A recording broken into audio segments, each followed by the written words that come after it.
సాధారణంగా ఢిల్లీ సుల్తానేట్ అనగానే మన మదిలో మెదిలే దృశ్యాలు ఎలా ఉంటాయి?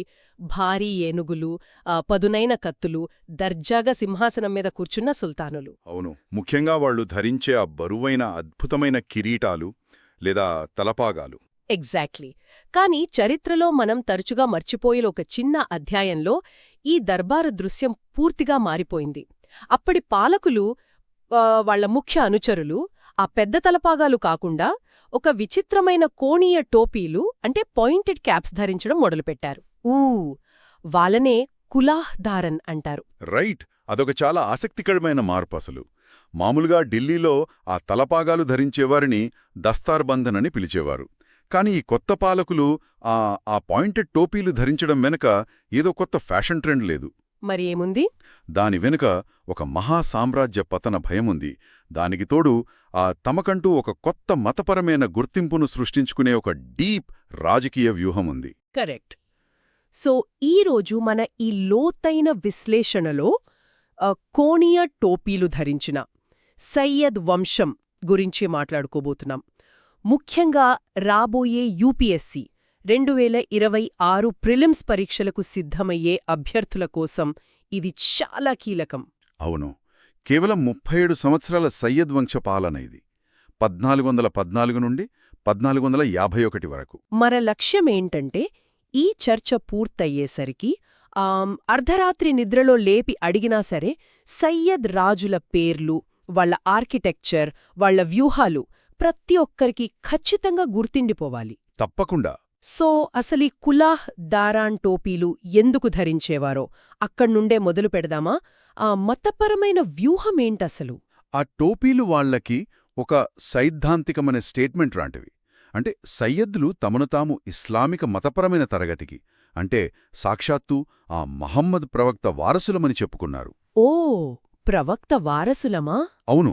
ఆ వారసత్వాన్ని, ఆ ప్రత్యేకతను రాజ్యంలోని మిగతా స్థానిక నోబుల్స్ ముందు ప్రదర్శించడానికి, వాళ్ల నుండి తమను తాము వేరుగా చూపించుకోవడానికి ఈ టోపీలు వాడారు. ఒక రకంగా చెప్పాలంటే తమ దగ్గర తుగ్లక్లలాగా భారీ సైనిక బలం లేకపోయినా ఎగ్జాక్ట్లీ. సైనిక బలం లేకపోయినా ఈ మతపరమైన గౌరవంతో సామాజిక అంగీకారాన్ని, అంటే ఆ లెజిటిమసీని సంపాదించి రాజ్యపాలన చేయాలనేది వాళ్ల ఆలోచన. అంటే కత్తితో భయపెట్టలేక దేవుడి పేరుతో భక్తిని, గౌరవాన్ని రాబట్టే ప్రయత్నమన్మాట. చాలా ఇంట్రెస్టింగ్ స్ట్రాటజీ. కానీ వాళ్లకసలు రాజ్యాధికారం ఎలా వచ్చింది? ఆ టోపీలు వాళ్ళకి గౌరవాన్నిచ్చుండొచ్చు కాని ఢిల్లీ సింహాసనాన్ని అంత ఈజీగా ఎవరూ ఇచ్చేరు కదా. లేదు. వాళ్ల అధికారంలోకి వచ్చిన విధానం చాలా రక్తపాతంతో కూడుకున్నది. ఆ కథ తైమూర్ సృష్టించిన శిథిలాల మధ్య మొదలవుతుంది. రైట్. 1398లో తైమూర్ ఢిల్లీపై చేసిన దండయాత్ర. దాని గురించి మనం చాలాసార్లు చదివాం కదా. తైమూర్ ఢిల్లీని అక్షరాలా ఒక శ్మశానంగా మార్చాడు. అవును. ఆ నెత్తుటి ధారల మధ్య కూలిపోయిన ఆ తుగ్లక్ సామ్రాజ్యపు శిథిలాల మీద నిలబడిన వ్యక్తే ఈ ఖిజర్ ఖాన్. ఇతనే మన సయ్యద్ వంశస్థాపకుడు. వాస్తవానికి ఇతను ఒక టర్కిక్ కులీనుడు. గతంలో అతను ఫిరోజ్ షా తుగ్లక్ కింద ముల్తాన్ ప్రాంతానికి గవర్నర్గా పనిచేశాడు. కానీ 1395లో అక్కడి కుమ్ములాటల వల్ల అతన్ని పదవి నుండి తరిమేశారు కదా. కరెక్ట్. అక్కడే అసలు ట్విస్ట్ ఉంది. తైమూరు ఢిల్లీని సర్వనాశనం చేసి దోచుకున్న సంపదతో తన దేశానికి తిరిగి వెళుతూ తన ప్రతినిధిగా, అంటే ఒక డిప్యూటీగా ముల్తాన్, లాహోర్, దీపాల్పూర్, ఎగువ సింధు ప్రాంతాలకు ఈ ఖిజుర్ ఖాన్ను నియమించాడు. అవును. తైమూర్ అండ చూసుకుని ఖిజుర్ ఖాన్ మళ్లీ రెచ్చిపోయాడు. తనను తరిమేసిన వాళ్లమీదే పైచేయి సాధించాడు. అంటే తైమూర్ లాంటి ఒక క్రూరమైన, బలమైన పాలకుడి బ్యాకింగ్ దొరికేసరికి ఖిజుర్ ఖాన్ కాన్ఫిడెన్స్ అమాంతం పెరిగిపోయింది. ఖచ్చితంగా. క్రమంగా తన సైనిక బలాన్ని కూడగట్టుకుని 1405లో తన శత్రువైన మల్లూ ఇక్బాల్ ఖాన్ను ఓడించాడు. ఆ తర్వాత చాలా ఓపికగా అదను చూసుకుని దాదాపు 10 ఏళ్లుపాటు వేచి ఉండి చివరకు 1414లో ఢిల్లీని ఆక్రమించాడు. అబ్బా, 10 ఏళ్లు వెయిట్ చేశాడా? అలా అధికారికంగా సయ్యద్ వంశం ఢిల్లీ సింహాసనం మీద కూర్చుంది. కాని ఇక్కడ నన్ను బాగా ఆశ్చర్యపరిచే విషయం ఒకటుంది. ఏంటది? ఎంతో కష్టపడి ఢిల్లీని ఆక్రమించాడు. ఇంకేముంది, దర్జాగా కిరీటం పెట్టుకుని నేనే సుల్తాన్ అని ప్రకటించుకోవాలి కదా. కాని ఖిజర్ ఖాన్ అలా చేయలేదు. సుల్తాననే బిరుదు తీసుకోలేదు అసలు. అవును. ఇది యూపీఎస్సీ పాయింట్ ఆఫ్ వ్యూలో చాలా ఇంపార్టెంట్ బిట్.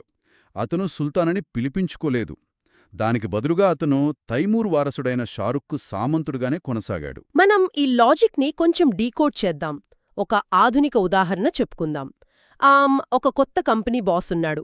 పాత మేనేజ్మెంట్ను పీకేసి కొత్త కంపెనీ పెట్టాడు. కాని తన లెటర్ హెడ్ మీద, విజిటింగ్ కార్డుల మీద ఇంకా ఆ పాత కంపెనీ పేరునే వాడుతున్నాడనుకోండి. వినడానికి విచిత్రంగా ఉంటుంది కదా? విచిత్రంగా ఉన్నా ఖిజిర్ఖాన్ చేసింది కూడా అదే. అంత కష్టపడి ఢిల్లీని ఆక్రమించినవాడు రాజరికపు దర్పాన్ని ప్రదర్శించకుండా ఎందుకు భయపడ్డాడు? నేనే సుల్తానని ప్రకటిస్తే ఎక్కడ తైమూర్ సైన్యం మళ్లీ వచ్చి దాడి చేస్తుందో అన్న భయం అతన్ని అలా ప్రవర్తించేలా చేసింది. దాని కేవలం భయమనడం కంటే ఒక పరిపక్వత ఉన్న డిఫెన్సివ్ స్ట్రాటజీ అందామేమో. ఆ ఆచరణాత్మక భయమే అతన్లో ఒక అద్భుతమైన దౌత్యవేత్తను నిద్రలేపింది. అంటే డిప్లొమసీ అంటారు. అవును. అతను సుల్తానని కాకుండా రయత్-ఇ-అలా మరియు మజ్నద్-ఇ-ఆలీ అనే బిరుదులను స్వీకరించాడు. రయత్-ఇ-అలా అంటే రయత్-ఇ-అలా అంటే ఎత్తైన పతాకాలు లేదా ఉన్నతమైన పౌరుడు అని అర్థం. అలాగే మజ్నద్-ఇ-ఆలీ అంటే అత్యున్నతమైన పదవి అని. ఈ పదాలు వినడానికి గొప్పగా ఉంటాయి కానీ ఎక్కడా తాను సార్వభౌమాధికారిని, సావరిన్ రాజుని అని ప్రత్యక్షంగా ప్రకటించుకున్నట్లుండదు. వావ్! ఇది చాలా క్లెవర్ మూవ్. తైమూర్ వారసులకు కోపం తెప్పించకుండా చేసుకున్న ఒక సేఫ్టీ అరేంజ్మెంట్ ఇది. ప్రిలిమ్స్కి ఈ బిరుదులు చాలా ఇంపార్టెంట్. నోట్ చేసుకోండి. రయత్-ఇ-అలా, మస్నద్-ఇ-ఆలీ. ఇంకో ఇంట్రెస్టింగ్ ఫ్యాక్ట్ ఏంటంటే తన నాణేల మీద కూడా తన పేరు ముద్రించుకోలేదతను. ఓహో, మరి ఎవరి పేరుండేది? షారూఖ్ పేరా? కాదు, పాత తుగ్లక్ రాజుల పేర్లే ముద్రించేవాడు. అరే, దీనివల్ల సామాన్య ప్రజలకు, వ్యాపారులకు ఓహో ఇంకా తుగ్లక్ పాలనే నడుస్తోందేమో అన్న భ్రమ కలిగించాడన్మాట. అవును. అప్పటికే ఎకానమీ చిన్నాభిన్నమైంది.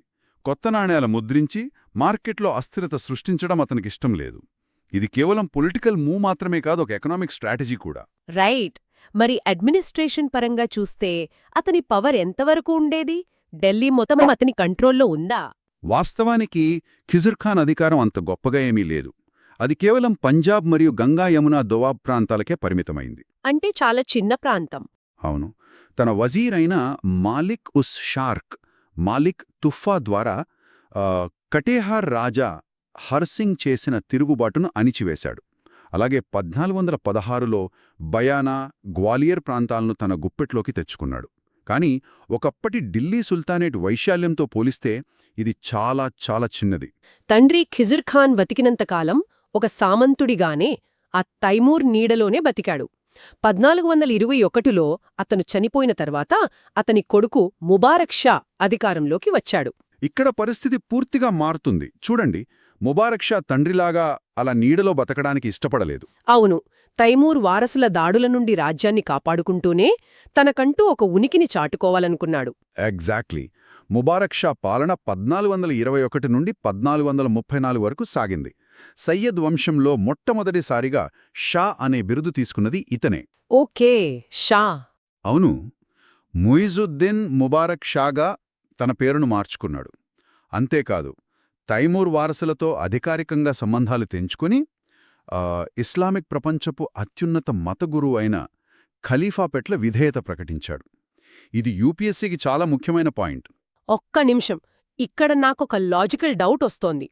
తండ్రి ఏమో తైమూర్కు విధేయుడుగా ఉంటే కొడుకు వెళ్ళి ఆ ఖలీఫా ఆశీస్సులెందుకు తీసుకున్నాడు? అసలా ఖలీఫా ఆమోదమెందుకు అవసరం పడింది అంటారు? చాలా మంచి ప్రశ్న.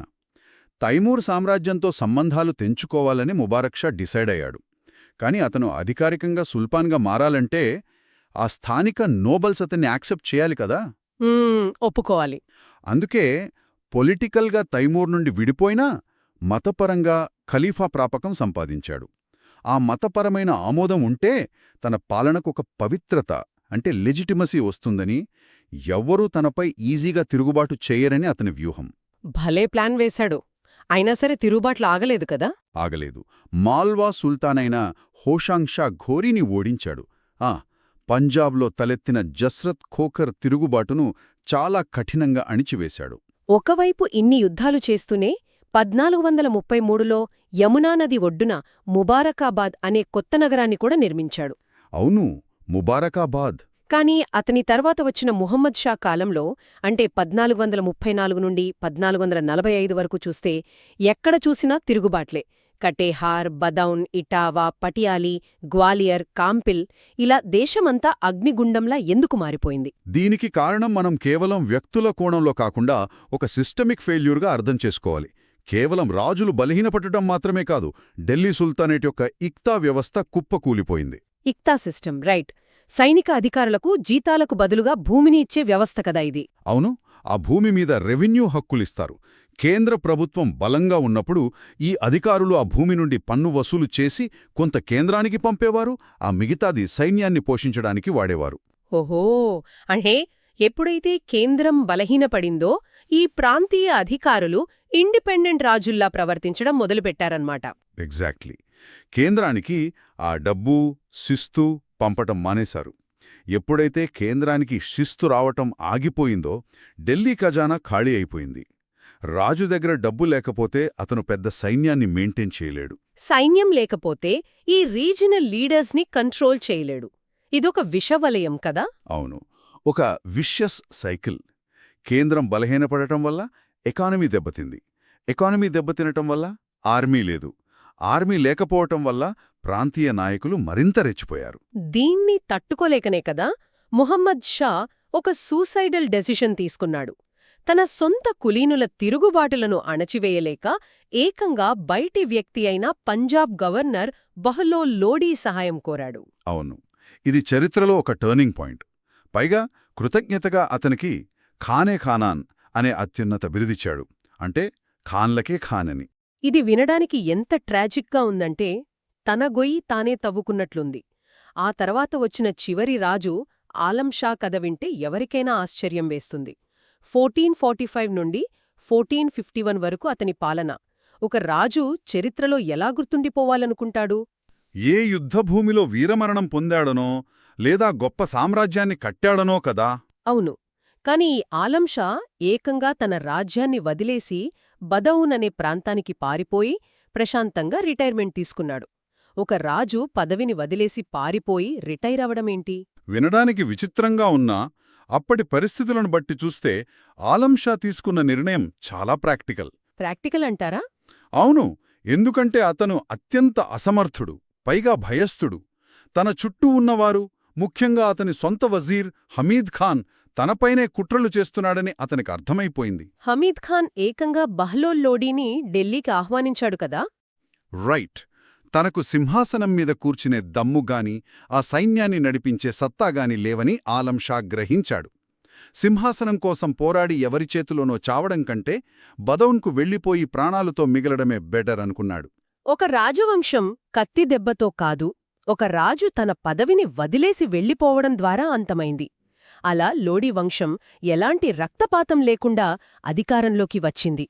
ఇది మామూలు విషయం కాదు. నిజమే. ఒక మహాసామ్రాజ్యం సైనిక పరాజయం వల్ల కాకుండా కేవలం అంతర్గత కుమ్ములాటలు, చేతకానితనం వల్ల ఎంత సైలెంట్గా కుప్పకూలిపోయిందో చూడండి.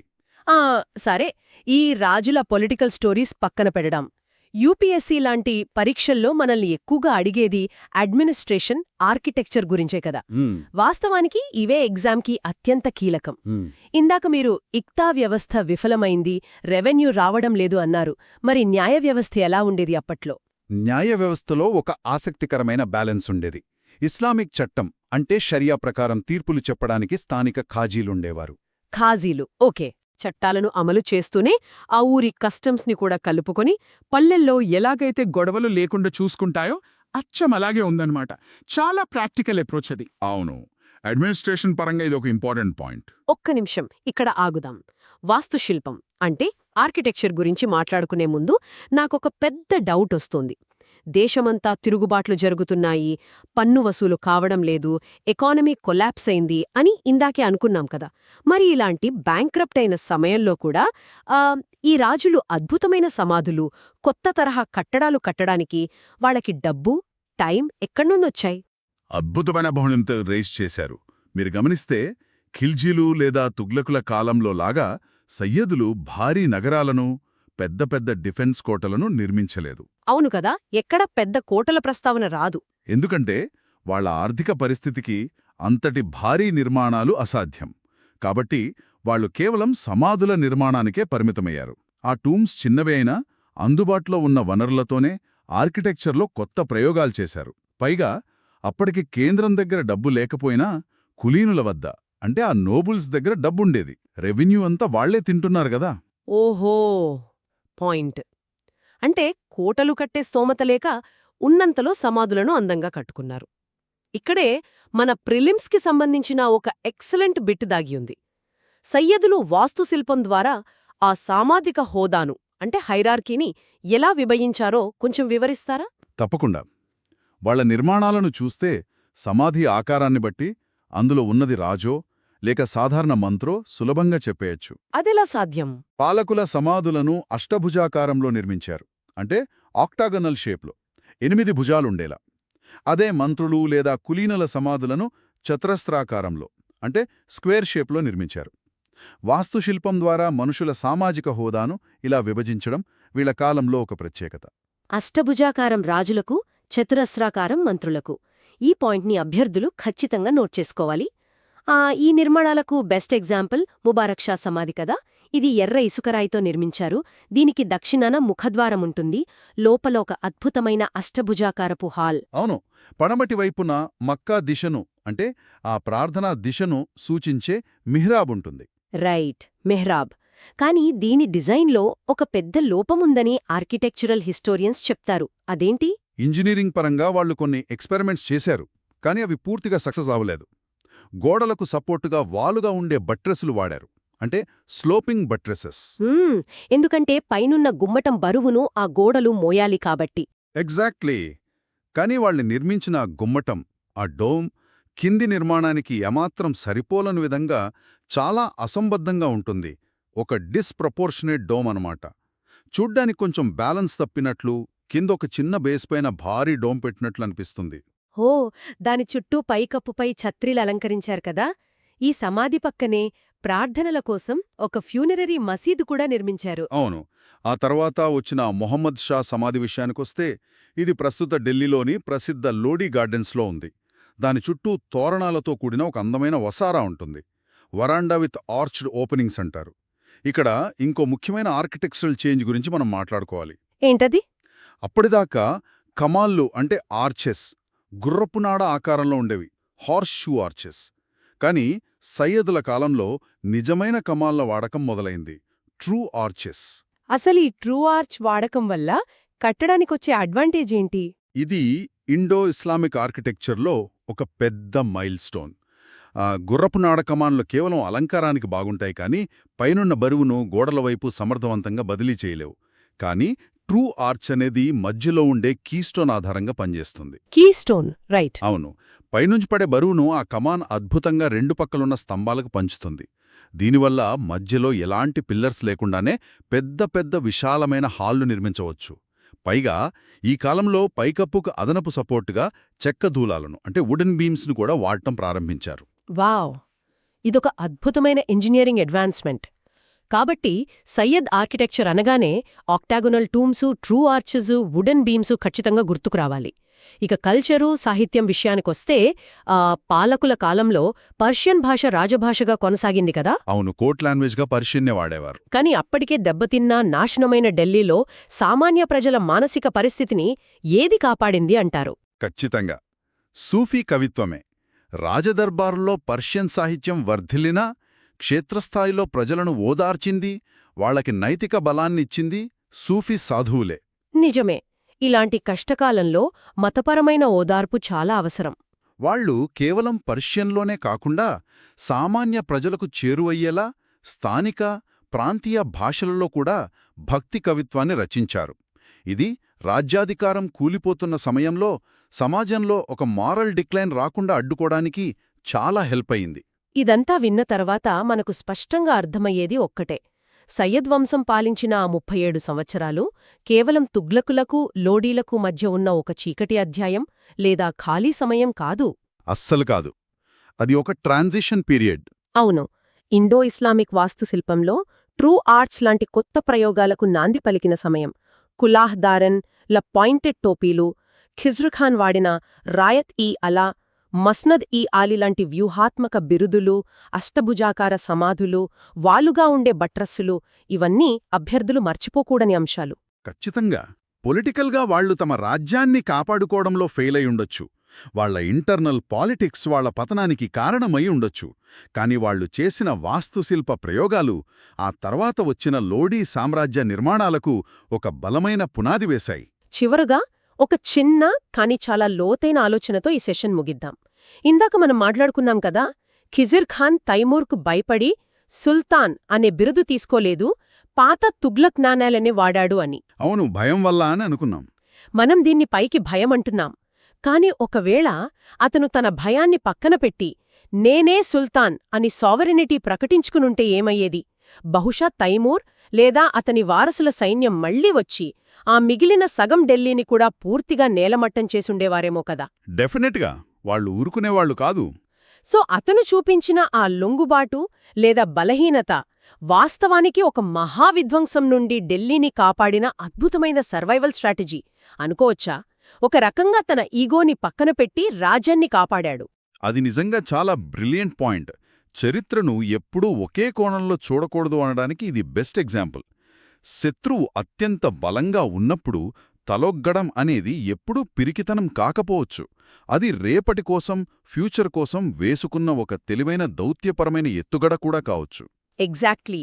అదే ఈ సయ్యద్ వంశం మనకు నేర్పే అతిపెద్ద పాఠం. వాళ్లు ధరించింది కోనియా టోపీలు కావచ్చు, కాని వాళ్లు ఫేస్ చేసింది మాత్రం భయంకరమైన అస్తిత్వ సవాళ్లు. చరిత్రలో ఇలాంటి మరుగున పడిన కాని ఎంతో ఆసక్తికరమైన విషయాలను అన్వేషించడం మనకు ఎప్పుడూ కొత్త పాఠాలను నేర్పుతూనే ఉంటుంది. అవును, ఈ డీటెయిల్స్ అన్నీ ఎగ్జామ్ పాయింట్ ఆఫ్ వ్యూలో చాలా క్రూషియల్. సో ఈసారి పరీక్షల్లో ఈ కోనియా టోపీల గురించో అష్టభుజాకార సమాధుల గురించో ప్రశ్న వస్తే మన విశ్లేషణ మీకు ఖచ్చితంగా గుర్తుకొస్తుందని ఆశిస్తున్నాను. నిద్రలో అడిగినా చెప్పేయాలి మరి. మళ్ళీ మరో అద్భుతమైన చారిత్రక అంశంతో మన డీప్ డైవ్లో కలుద్దాం.